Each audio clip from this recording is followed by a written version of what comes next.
Windsor Express basketball team, they continue their winning ways. They sit in first place in the Central Division. They will be in action this coming weekend, of course, or this week I should say. Maybe I should get my mic on before I start doing all of this. I apologize for that.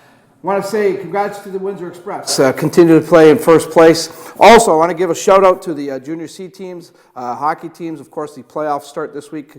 Good luck to the Essex 73s, the Wheatley Sharks, the Lakeshore Canadians, and of course the Amherstburg Admirals, all teams that we cover closely here. And another shout out to the St. Clair College volleyball team at St. Clair College, the men's team, nationally ranked this past week. They'll try to continue their winning ways. Speaking of the Saints volleyball program, WeTV will be in action with them at the St. Clair College Sportsplex with telecast this coming Wednesday evening. They'll take on the Fanshawe Falcons. Game time is at 6 p.m. for the women, 8 p.m. for the men. And then we'll be back at the St. Clair College Sportsplex at 8 on Saturday, February 7th with a 6 p.m. and an 8 p.m. game featuring the women and men again. In that contest, they'll take on Cambrian College. On this edition of the Sports Den, everyone's talking about it, no question about it. This one's an easy one. The Super Bowl, the call, the last minute call by Coach Pete Carroll. Everyone discussing it, giving their thoughts. We'll get the panel's thoughts on that. We're also going to talk the NHL All-Star Game, but I'm sure it's going to spin off to other All-Star Games, but just a horrible showing for the NHL. Nobody happy with this. Do they need to get rid of it? We'll get the panel's thought on that. Of course, you could watch or check in with the show. We've got our Twitter page going. You can tweet us at SportsDen Live if you want to participate in the discussion. We'd love to have you on board. And if I get a chance, I will read some of the comments or questions that our viewers have this evening. Let's get to the panel. Sitting to the far side of the table, hardworking gentleman for the Windsor Essex Catholic District School Board. I don't know if I'm saying that right, Steve. You got it. Hopefully I'm close, but he does a great job with them. He's very involved with the sports community as well. A really good guy, and certainly happy to have him on the show, Stephen Fields. Welcome to the show, Steve. Thanks very much, Tom. A lot of stuff coming out with the Catholic people, Steve. The academies, and more specifically, you got one off the ground, the Brennan Academy out at Central Park Athletics. Fair to say that the response has been just nothing but positive? Overwhelming success so far, Dom. Yeah, it's been absolutely tremendous. It's called the Hockey Canada Skills Academy, which means, of course, it's actually accredited by Hockey Canada. We launched it back in September, like you said, at Central Park Athletics. Had about 90 students who signed up right away. We've just recently announced that we're going to be adding baseball and soccer academies coming up in the fall, which is also really exciting. We had a grade 6 night. The thing you have to understand about the academy is that it's open for anyone from grade 7 right through to grade 12. So kids who are coming into Corpus Christi Middle School or at the secondary level at Brennan, it's an open boundary school, so anybody in the county can basically go to this school. So hockey and now soccer and baseball launching in the fall. We had a grade 6 night the other night over at Corpus Christi Middle School for students who are interested in it. They're lined up out the door. I think Kevin Hamlin, who you know, had something like 60 or 70 students who were in there who are interested in the program. So it's been going great. The really, really great thing about it is that you don't have to be an elite athlete in order to get into this program. It's not just for AAA hockey players. It's basically for anyone who's interested in pursuing their passion, the sport that they really love, and getting their high school diploma at the same time. What a great way to go to school. And why the timing now on this? Why do you think it's so good that something like this is evolving, Stephen, that maybe this is the right time for it to happen? You know, I think we could have launched it 30 years ago and it would have been great too. I mean, this is, let's face it, this is a sports mad town. People are really interested in sports in this community. So I don't know if there's, I guess somebody somewhere had the bright idea that this is a great way to encourage kids to be able to do something that they love and pursue their education at the same time. There's all kinds of efforts that are out there to try and look for alternative ways to keep kids in school. So this is just one more little tool that we have in our tool chest in order to help do that. Well, congratulations on getting it off the ground. Great initiative, and hopefully it's continued to go in a great direction. Continued success to you. Thanks, Tom. All right. Also on the show, speaking of sports, everybody knows this guy, a longtime sports guy in our city. Has an outstanding sports shop that supplies many of the teams and groups and sports paraphernalia to all the sports fans in Windsor and Essex County. He still doesn't wear shorts or pants in the wintertime. I don't understand that, but we all know him and love him. Bob Ream from Bob Ream Sports is here. Good evening, Dom. How are you? In his shorts too, of course. Of course, of course. I'd be disappointed if you showed up in pants. I'd probably kick you out of the building at this point. I wouldn't want you to keel over on that one. One thing about your sports shop, Bob, you really cater to the seasons. And you're already out there talking, even though we're supposed to get some more snow tonight, you're talking baseball and all that already.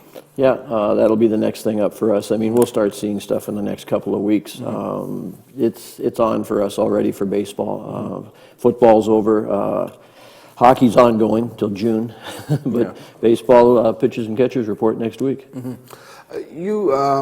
One other thing, you really, you're, I think, the only one that really has the Major League apparel that's licensed in our area. Yeah, we do more than anybody else does in it. The key thing to us is to have the stuff that people see the players wearing on the field, which for baseball and football is huge.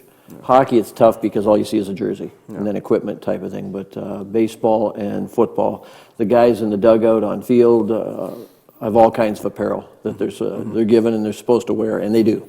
Yeah, you saw it with the NFL for sure. The toques have been the big item, I think, of this year. Huge item this year. Yeah, and just you see the players wearing them on the sidelines and that. So, and even I could look okay in one. Pretty much. Okay, I need all the help I can get here, so come on. But thanks for coming in, Bob, and appreciate you giving us some time here. Also with us tonight, great sports fan, a very passionate man about sports, and certainly has two young boys. Well, they're young men now. I remember them as young boys, but certainly they've turned out to be fine men, outstanding hockey players, Stephen Beaudoin and, of course, Daniel Beaudoin. Daniel playing with the LaSalle Vipers, Stephen playing with the University of Windsor. But they get involved with everything along with their father, Kevin Beaudoin, who joins us on the show. Thanks for coming in, Kevin. Thanks, Tom. And I'll just correct you. It's Matt Beaudoin for the Matt Matt Beaudoin. Oh, Matt Beaudoin. That's I'm okay, sorry. no Why problem. am I saying Stephen? I've got Stephen on my mind That's here. okay. Here, so. Steve, I can understand that. But Matt, I mean, Yeah. I've known Matt since his Absolutely. Bantam days. Yep. Shame on me. That's all right. That's a Yep. sign of old age, folks. So, Yeah. but outstanding players, and I've loved watching them both play. Thank you. They're with two pretty good programs. They sure are. Matt's in his third year with the University of Windsor Lancers. He's a forward, number 43, and very blessed to be playing for Kevin Hamlin, as you alluded to, Steve. The program he's assembled there is just amazing, and what they've accomplished in the last couple of years. So, God willing, they're going to continue on their winning ways. Ranked 7th in the country this week again. And my youngest son, Daniel, second-year forward for the LaSalle Vipers, number 43. Again, playing for a great coaching staff, Billy Bowler and his crew out there. And they're in 4th place and hoping to get 3rd place. They got a big game tomorrow night against Chatham. So. I have to ask you, what's the significance of number 43? Well, it's funny. I know Matt wore it. Matt wore it when he was captain. His whole career with the Vipers, and then so the significance is, if you remember, another local hockey legend, Andy Delmore, playing when he got signed by the Philadelphia Flyers, wore number 43. So he was wearing 7, and 7 wasn't available, so he decided to take 4 and 3. And right at that time, LaSalle was ordering new jerseys, so I was the president at the time, and I said, you know what, why don't we include that number? And of course, both my boys idolize Andy Delmore as one of their favorite hockey players, so hence the 43 was born, and it stuck with him. That was a good story behind these numbers. Yeah, for sure. It's good stuff, but great stuff, and congrats on raising two fine young men there. Thanks, Tom. For sure. Appreciate that. We're going to get into some sports talk. This one wasn't easy when you think about topics that you want to talk about on the show. The Super Bowl, one of the best Super Bowls in a long time for sure.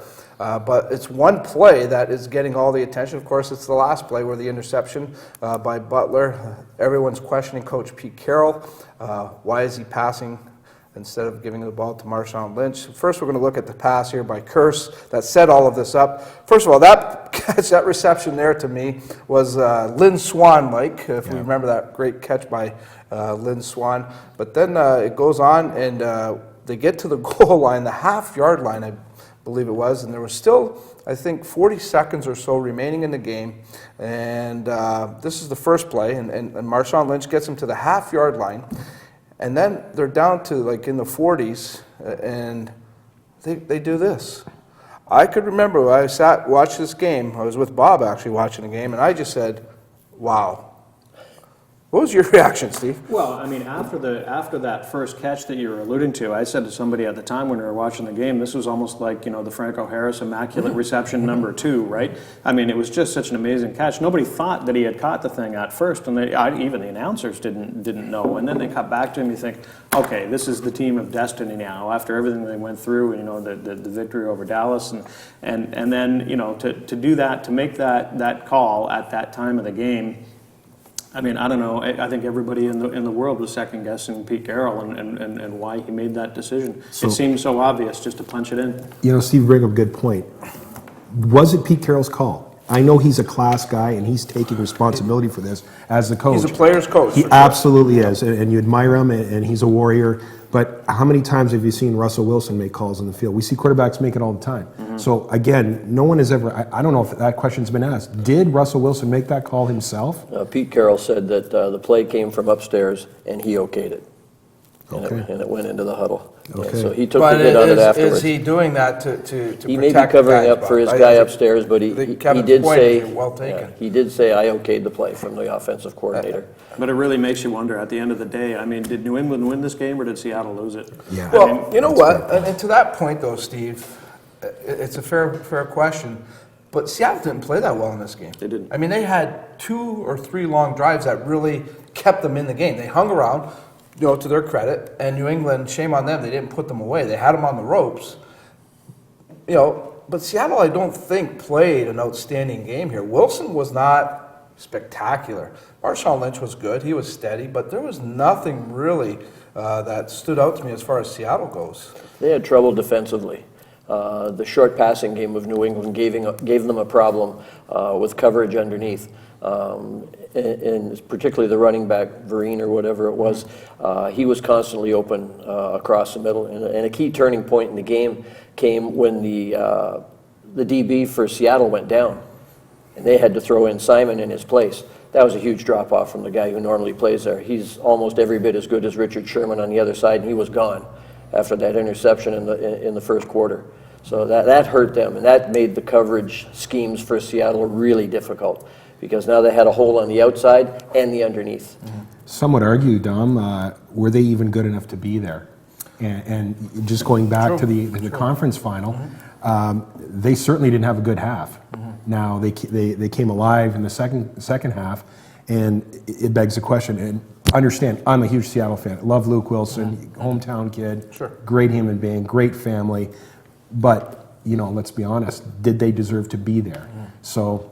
Well, you make a good point. I mean, that game against Dallas, I think there's about 5 minutes left in the game, and I almost shut it off. I thought it was over. For them to come back the way they did in that fashion, and especially when you look at the way they won in that particular game. I mean, it was just an incredible comeback, and then to have that happen to them at the Super Bowl was amazing. Well, Green Bay invented some new ways to lose a football game in the last 5 minutes against Seattle. With all this said, guys, and go back to the point you guys made a little bit earlier, where who made this call? Was it Pete Carroll? Did it come from the press or the coach's box? Was it the offensive coordinator on the field? Was it Russell Wilson? But now there are people that actually think there's a conspiracy with all of this. That there is, with the NFL, that it was fixed. I mean, I have a hard time with that one. I just love the NFL, and I just can't believe that they're going to go and fix a Super Bowl game. But when you look at the year they've had, and all the off-field altercations and everything that's happened,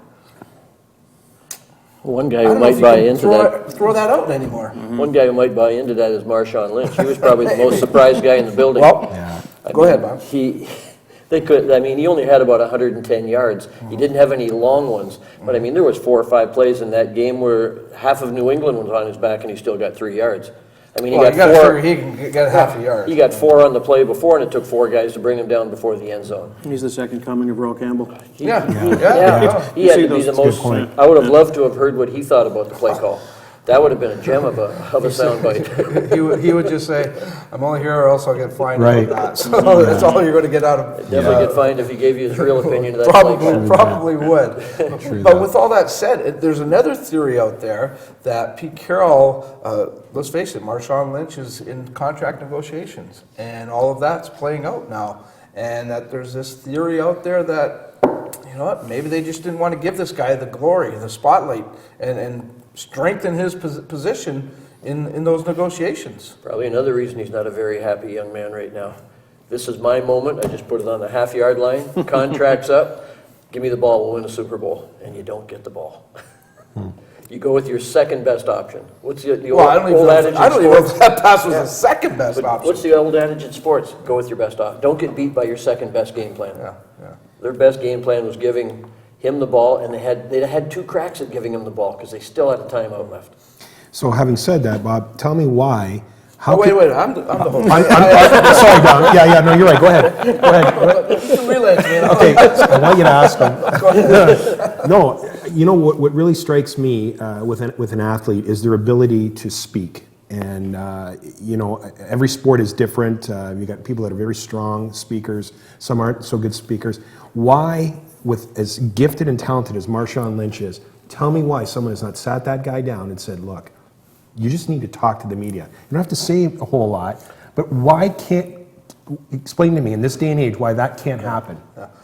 Yeah, I mean, you know, he's got, that's where his agent, I think, has to pass along good advice, perhaps. You know, his agent has to tell him, look, you need, if you want to get the media on your side with all of this, you need to step up to the plate. I mean, it only makes sense. He doesn't have to go into any details. He doesn't have to throw anybody under the bus. He doesn't have to, all he has to say is, you know, I mean, the questions are pretty general. How do you feel about being here at the Super Bowl again? Well, it feels great. You know, keep it simple. You know? We're just going to go out there and give it 100%, That's and all. hopefully we You know, come up with a he win. can I say mean, that it's all the not so- time. It's not so But difficult. no. to do what he did, I think was somewhat unprofessional and didn't help his cause. You know, I get it. You don't like all of that stuff. I'm okay with that. Put in your amount of time that you're required to be there. You know, there might be a couple of questions you don't want to touch. You just say, I'd rather not talk about that. But, you know, answer some of the other questions. I think that's got to come from his agent. Oh, yeah. I mean, somebody obviously doesn't get through to him. This is a guy who's got a product line out there called Beast Mode. During that interview where he wouldn't answer questions or whatever, that hat he was wearing was from Beast Mode. He got fined again for doing that, but he obviously doesn't care. So, I mean, if you're going to promote your product, talk to people. Sure. It's not that tough. You know, even come out and say, you know what? I'm ready for this game. I'm in a beast mode. Right. You know, like there's a Something. way you can get around all of And that. it's not like there's a lack of resources in the National Football League that can help prepare these guys to do these kinds of interviews. I mean, there's And there are teams and agencies in professional sport that do actually send athletes to media school, whatever it is, Right. where they, Yeah. you know, coach the players and how to handle the media and things like that. And here's a prime example of where I think someone does need some of that coaching. With all that said, where does this game leave Tom Brady as far as his legacy? Well, you compare his stats to Joe Montana. I mean, that's the stat that they kept comparing to. That was the gold standard that they're talking about through the entire game. 4 rings now. I mean, I think the guy's going to want to come 3 back and go for number MVPs. 5, right? Yeah. Oh, he said he's coming back. So I don't know why anybody was questioning Yeah. that, anyways. Yeah. But greatest ever, or does he get? He's got to be in the top 2 or 3. You know, in a few interesting points. I mean, I've listened to interviews where guys have said if you wanted one guy to win one game, well, neither Brady or Montana in it for one game because they're one-dimensional. They throw the football. Where guys like John Elway hurt you in so many ways that guys would pick him above that to win one game because he can do more things. I think Elway was a lot tougher than Brady and just as good a passer. So, where do you go? You get last say on this, Kev. I don't know. He's definitely one of the best. Is he my favorite? Is he not my favorite? I mean, I was saying to somebody the other day watching it. Do you remember when Tom Brady was coming up through and Drew Bledsoe was the quarterback of the New England Patriots? And they thought Drew Bledsoe was the second coming. And then all of a sudden Drew gets injured, fades off, and now in comes Tom Brady. So I guess, you know, it's that easy to step into a role like that, and when you got the team behind you to support you, and they've had the team, so. Cal says this game is another black eye for the NFL. I don't know about a black eye because it was a pretty damn good game. He also goes on to say that the game looks like it was fixed. Maybe they'll have a Seattle, New England game 2. Like they do in boxing. Maybe they will. Not a bad idea. A rematch. Cal. We're going to take a break here on the sports, and when we come back, we're going to talk about the NHL All-Star Game. Should they keep it or should they get rid of it? We'll talk about that right here on the Sports Den Live. Adding new products or services to your brochure? Updating those drab business cards? Or looking to create a striking window display? In need of some screen-printed signs for that construction site or promotional campaign? Posters, vehicle wraps, and a whole lot more. At Angel Star Digital, our expert design and production team are ready to meet all your promotional needs. For samples of our work, check out our website at www.angelstardigital.com, or you can call us at 519-969-0712. That's 519-969-0712. Hi, I'm Joe Coinville, coach of the Chicago Blackhawks and a proud graduate of FJ Brennan High. I can remember fondly my 5 great years at Brennan. It seems like just yesterday that we're there. A lot of great life lessons that I learned along the way, particularly from my teachers in the Catholic program. Want to wish everybody there good luck, and look forward to being a proud graduate and being a proud Cardinal going on here in Chicago.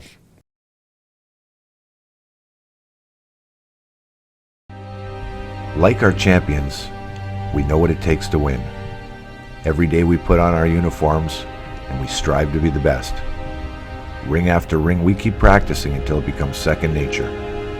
Our craftsmen have put in thousands of hours to master their trade. And when things get tough, we make the adjustments needed to stay on top. Barron Championship Rings. This is who we are. Welcome back to the Sports Den Live. Thanks for sticking around. Dominic Papa with you. Before we get back to our discussion and our panel, a quick reminder what's coming up here on we-tv.ca. Tomorrow night, we will be at the St. Clair College Sportsplex. We'll be capturing some OCAA volleyball action. The women's team at St. Clair will be taking on Fanshawe. The men also will be playing Fanshawe. Game times are at 6 p.m. and 8 p.m. You could watch those games live right here on we-tv.ca. Also, Saturday evening, February 7th, we'll be back at the St. Clair Sportsplex to take in more volleyball action as the Saints will do battle with Cambrian College. The women again at 6 p.m., the men at 8 p.m.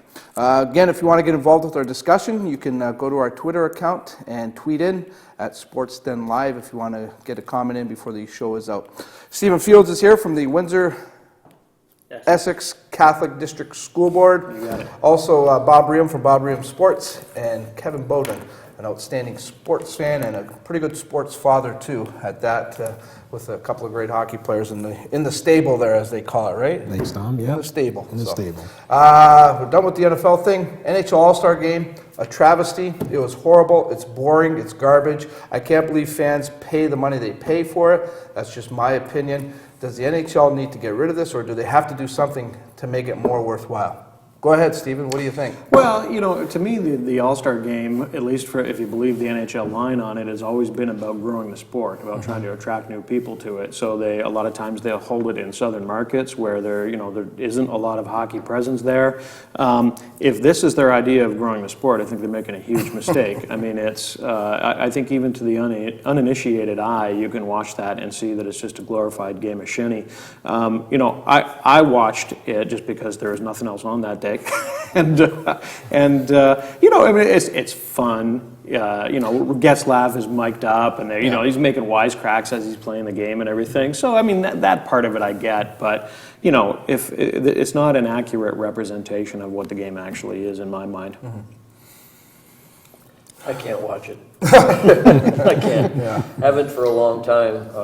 The same with basketball and football. I refuse to watch their all-star games. The only one I'll watch is baseball, because people actually have to try, or you're going to be embarrassed.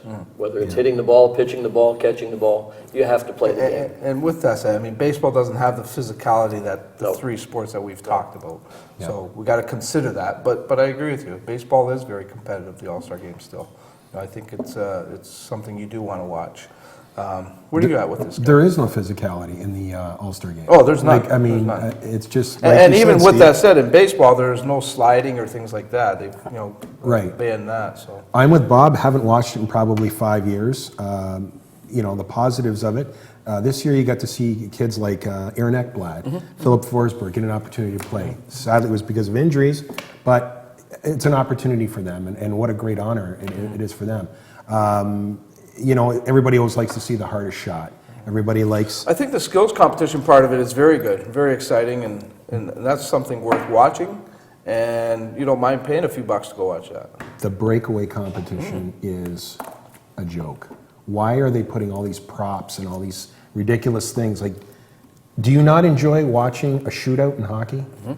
Why can't it just be like that? They got to do all these crazy things, these crazy moves, dress up, wear a costume. Like, why? I don't understand that. That's what I don't. Why they allow that? And if it was just pure skill, absolutely, everybody wants to see that. But I don't So see. where does this gotta go? I don't know, I was just going to ask the question, is there some way to make it... Everybody wants to host a show. Is there some way to make it matter? I mean, at least, in Major League Baseball, I think the way they still do it is if the, National League wins the All-Star game, then that team representing the NL in the World Series gets home field advantage, right? Yep. I mean, I don't know how much that actually matters in the grand scheme of things in terms of how they play the That's one All-Star of those getting teams but- that make it to the World Series, and Well, having getting home field advantage is pretty it nice. counts, sure, yeah. I guess what I mean is that an incentive for the players who are playing in the All-Star game? Maybe it's in the back of your mind somewhere. Yeah. Some of the key guys, it might be. Like I say, in baseball, you can't cheat. You got to show up and play, or you're going to get embarrassed by a pitcher, or or. And certainly a pitcher doesn't want to get lit up. Oh no, these guys come in and they're winging it, and the guy at home plate wants to hit it out of the ballpark. Okay, so again, is there any way to save these, we'll say baseball, or hockey, basketball, football, is there any way to maybe spruce these games up a little bit to, I mean, if I'm a fan, and I don't know what the ticket prices were in Columbus for the NHL All-Star Game, but I heard they were pretty exorbitant because it was the All-Star Game. So it's an event for the NHL to make money. I know there's business tied to all sports, but geez, if I'm a fan, I am a fan, but I'm not going to pay that kind of money to go watch that garbage. Yeah. You know? And I think, the game has been in Columbus for a while now. I was just down for a game over the Christmas holidays there. I don't know if you guys have been there or not, but it's an absolutely beautiful Yeah, arena. I don't know that they're necessarily struggling that badly in terms of attendance in Columbus. And, the sense that I got from just listening to some of the people around me seemed like a fairly educated hockey audience. I mean, it seemed like they knew what they were talking about. So in terms of actually having it there, that point that I alluded to before about, trying to attract more people to the game, I don't think they're really struggling there. So in terms of saving it, I don't know. Can you do the same kind of home ice advantage thing or something like that for the same way they do in Major League? Would that matter? I don't know if that's going to, again, be enough of an incentive to get players to actually start playing the way they normally would in a typical NHL game. Well, everybody knows the goaltenders hate it. They just get hung out to dry. That's a great point. They get hung out to dry, and those are the guys that can hurt themselves because they're trying not to be embarrassed. They're about the only guys that are trying not to get embarrassed on the ice, type of thing. That's a great point. It's a great point. I mean, we talked before the show came on. What do you like to see in a hockey game? You like to see some physicality? Well, that's where I think that, again, I don't know how you can incorporate that into an All-Star game because you don't want to risk injury. Let's face it. Right. That's the biggest headache here with all of this. But there's got to be something more I mean, I did catch a little bit of the All-Star game, and I couldn't watch it. It was painful to watch. I don't know how you did it, Steve. I was working at the same time. I had my laptop open and I was working on some other tea. I'm glancing up every once in a while. Oh boy! Yeah. I don't know if there's an answer.